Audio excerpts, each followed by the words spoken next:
గ్రామాల అభివృద్ధికి కూటమి ప్రభుత్వం కట్టుబడి ఉందని మంత్రి రామానాయుడు అన్నారు. పశ్చిమ గోదావరి జిల్లా పాలకొల్లు మండలంలో మంత్రి పర్యటించారు.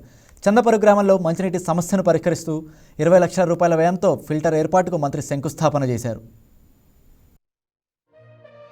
మంజూరు చేసి మైక్రో ఫిల్టర్ బెడ్ అంటే ఒక సురక్షితమైనటువంటి త్రాగునీరుని చందపూర్ గ్రామానికి అందించాలనే ఉద్దేశంతో ఈ రోజు ఆ 20 లక్షల రూపాయలతో ఆ మైక్రో ఫిల్టర్ బెడ్ మరియు గ్రామంలో కొన్ని ప్రాంతాలకి శివారు ప్రాంతాలకి పైప్ లైన్ నిర్మాణం నిమిత్తం ఈ రోజు నిధులు మంజూరు చేసి ఈ రోజు శంకుస్థాపన కార్యక్రమం చేసుకోవడం సంతోషం అని చెప్పి తెలియజేసుకుంటూ ఉన్నా.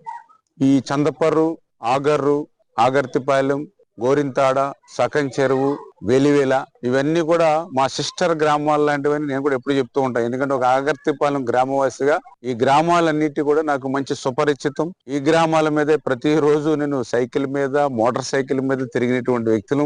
అంచేత ఈ గ్రామాలన్నీ కూడా మంచి అనుబంధం ఉంది.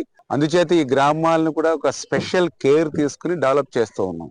అందులో భాగంగానే గతంలో మీ అందరికీ తెలుసు 14-19లో మొదటిసారి నేను ఎమ్మెల్యేగా ఉన్నప్పుడే మనం పోలపల్లి నుంచి 10 కోట్ల రూపాయలతో ఆగర్తిపాలెం వరకు కూడా మనం వేసినటువంటి R&B రోడ్డే ఈ రోజు కూడా ఉన్నటువంటి పరిస్థితి. మళ్ళీ 1924లో మళ్ళీ ఆ రోడ్డుని పట్టించుకునేటువంటి పాపాన లేదు. మళ్ళీ ఈ రోజు మళ్ళీ నేను అధికారంలోకి వచ్చిన తర్వాత పోలపల్లి నుంచి చందపర్రు వరకు కూడా 3,70,00,000 రూపాయలు R&B నుంచి, అదేవిధంగా 3,55,00,000 రూపాయలు ఇరిగేషన్ నుంచి, అంటే అక్షరాల 7,20,00,000 రూపాయలు పోలపల్లి నుంచి చందపర్రు వరకు కూడా సీసీ వాళ్ళు, సిమెంట్ రోడ్డు శాశ్వతంగా మీకు రోడ్డుని ఏర్పాటు చేసేటువంటి విధంగా 7 కోట్ల రూపాయలు ఈ గ్రామం వరకు మంజూరు చేశామని అంటే మరి చందపర్రు కానీ ఈ చుట్టుపక్కల గ్రామాల పట్ల మాకున్నటువంటి ప్రేమకు, అభిమానానికి, గౌరవానికి ఇది ఒక నిదర్శనం అని చెప్పి మీ ద్వారా తెలియజేసుకుంటూ భావించేటువంటి పరిస్థితి. కాబట్టి మీకు ఏ లోటు లేకుండా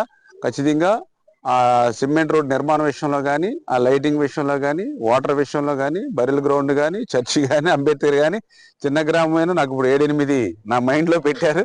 తప్పనిసరిగా అన్ని కూడా 1 by 1 ఒక్కొక్కటి కూడా మీ అందరి సహకారంతో, సంఘ పెద్దల సహకారంతో తప్పనిసరిగా తీసుకెళ్తాం.